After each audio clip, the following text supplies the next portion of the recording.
शुभ सकाळ माझ्या गोड ताईंना मैत्रिणींना. तर आजचा वार आहे शुक्रवार आणि सकाळी जे आहे ते 9 ते 12चं रुटीन तुमच्यासोबत शेअर करीत आहे. जसं की काल कुरड्या घातल्या होत्या तर त्याचे जे भगुने वगैरे आहेत ते घासून पालथे घातले होते. आता सगळे वर उचलून ठेवायचे कारण घरामध्ये खूप पसारा आहे ना. सगळा पसारा आवरून पुन्हाच मग पूजा करणार आहे कारण सगळीकडे पसारा असलं की मला काम सुधरत नाही. जसं सोरे काढला होता, सोरे काल घासून हे केला होता आणि लगेच आपण भांडे उचलून ठेवले. त्याच्यामधलं जे पाणी असतं ते काळे डाग पडतात म्हणून काल घासले आणि आज सकाळी जे आहे ते आता जिथले तिथं जागेवर ठेवून देणार आहे. जसं की सोऱ्या पण ठुल्यावर भगुने पण ठुलेत त्याच्यावर. आणि आता जे आहे ते प्यायचं पाणी वगैरे सगळं भरायचं आहे कारण पूजा करायची. आजचा वार जे आहे ते शुक्रवार आहे. शुक्रवारचं जे आहे ते असतील ते आधी देवी महालक्ष्मीची पूजा अभिषेक असतो. तसं की पूजा करायची आणि लाईट खूप चालली त्याच्यामुळे आधी तर प्यायचं पाणी भरून घेणार आहे. प्यायचं पाणी भरलं की मग पुन्हा छोटे मोठे भरपूर असे काम आहेत सगळे आवरूनच पुन्हा मला पूजेला बसायचं आहे. तर आधी प्यायचं पाणी भरलं. लाईट खूप चालली कारण पावसाचे दिवस आहेत ना त्याच्यामुळे लाईट गेली की या सगळे कामाचं जसं की युनिटर आहे बंद पडत नाही. पण पाण्याचं जे आहे ते मोटर काही युनिटर चलत नाही. आणि भरपूर जे भांडे ते एक टोपलं जे आहे ते बाहेर घासून ठेवलेलं आहे आणि एक टोपलं जे घरात आहे. तर कालचे भांडे जे आहेत आता रात्रीचे भांडे जे मी घासून ठेवलेले तर हे जे आहेत ते काल रात्री घासलेले भांडे आहेत कारण सगळं पाणी नितळायचं रॅकमध्ये लावित नाही. तर आता सगळे भांडे जे आहेत ते खणखण वाळलेले आहेत आणि आता रॅकमध्ये लावून घेणार आहे.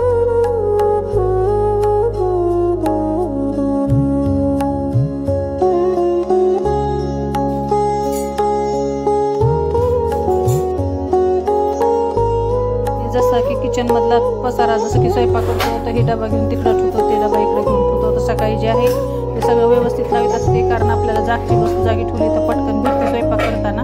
तर थोडासा पसारायचा सारावारा केला आणि तिथल्या तिथं जे आहे ते सामान लावलं. रात्रीच्या स्वयंपाकाचं पसारा जे इकडे तिकडे होतो. आता चालली आहे मग फुलं आणायला. आणि रात्री कसं वारं यायला तर भरपूर असे लिंब झाडाला पिकले ते 1-2 लिंब पडतातच. तर जसं एक लिंबू बी पडलं होतं आणि आता भरपूर जे जास्वंदीला फुलं पण यायला लागले तर फुलाशिवाय पूजेला शोभा नाही. तर थोडेसे कनेरीचे फुलं हाताला येतील तेवढेच आणि वर शेंड्याचे फुलं वाकवायला गेले की शेंडे तुटतात. तर थोडेसे फुलं खालचे घेतले ते आणि आता महालक्ष्मीसाठी स्पेशल तिच्या आवडीचं फूल जे आहे ते गुलाबाचं फूल 2च झाडाला फुलं होते. आता भरपूर कळ्या लागल्या आता पण एक फुल घेतलं आणि एक जे आहे ते झाडाला छान वाटतं म्हणून फुलं. चला आता माझी पूजा पण झालेली आहे. पूजा झाल्याशिवाय मी काही फारशी कामं करीत नाही जसे की कपडे वगैरे धुवायचं असते. चला आता पूजा करून झालेली आहे माझी.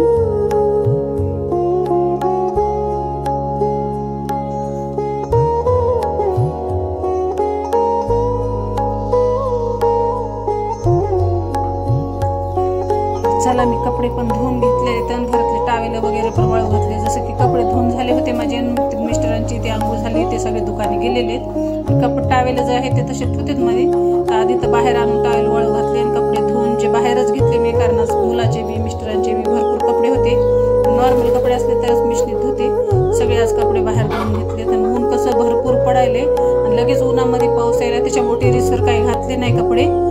कसं ते टेरेसवर जाऊस तर काढूस तर सगळे कपडे जे आहेत 3-4 दिवस झालं तसंच व्हायला भिजून चाललेत. त्याच्यामुळे ऊन भरपूर पडलेले त्याच्यामुळे बाहेरच आज खालीच वाळू घातलेत कपडे. आणि सकाळचे जे कपडे आहेत ते आज भरपूर होते म्हणून आता पूजा झाली की आधी कपडे धुवून घेतलेले आहेत. अजून स्वयंपाक वगैरे सगळं आहे माझं. आणि काल जसे ब्लाऊज पण कट करून ठेवले होते त्याचे अस्तर पण कट करायचे आहेत मला. आज ते पण काम आहे दुपारचं पण आता कपडे झालेले आहेत. आधी तर स्वयंपाक करून घेणार आहे.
चला आज आहे मिस्टराचा आवडता मेनू. तर जसं की सांगून गेले की आज उडदाची डाळ मस्त गरम गरम भाकरी कर म्हणून, कारण चपात्या रोजच आहे आणि त्यांना चपाती बिलकुल आवडत नाही, त्यांच्यासाठी 2 तरी भाकरी टाकावी लागते. तर मस्त मग अशी उडदाची डाळ केलेली भाकरी, थोडासा ठेचा वाटायचा राहिला आहे, जे झालं तेवढं तुमच्यासोबत आता शेअर केलेलं आहे. अजून 12 वाजता काय आले नाही, आता आले की आम्ही दोघे जेवण करणार आहोत.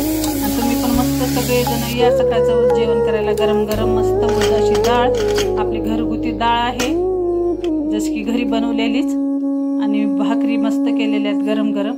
आणि त्यांना जे आहे ते उडदाची डाळ खूप अशी आवडती. आणि रोजचं जे आहे भाजीपाला भरपूर असतं, पण सोमवारी काय भाजीपाला चांगला नव्हता म्हणून कमी आणला होता, त्याच्यामुळे उडदाची डाळीचा नंबर आला आज. आणि या तुम्ही बी मस्त दुपारचं जेवण करायला. आणि जराशा भाकरी पण टाकून घेतल्या गरम गरम. भाकरी ते उडदाच्या डाळीसंग आमच्यासोबत सगळेजण भाकरी खातात, चपाती बिलकुलही कुणाला आवडत नाही. आणि आठवड्यातून एकदा तरी उडदाची डाळ ही होतीच, कारण त्यांना खूप अशी आवडते. जसं की ठेचा, उडदाची डाळ त्यांचा आवडता मेनू जे आहे.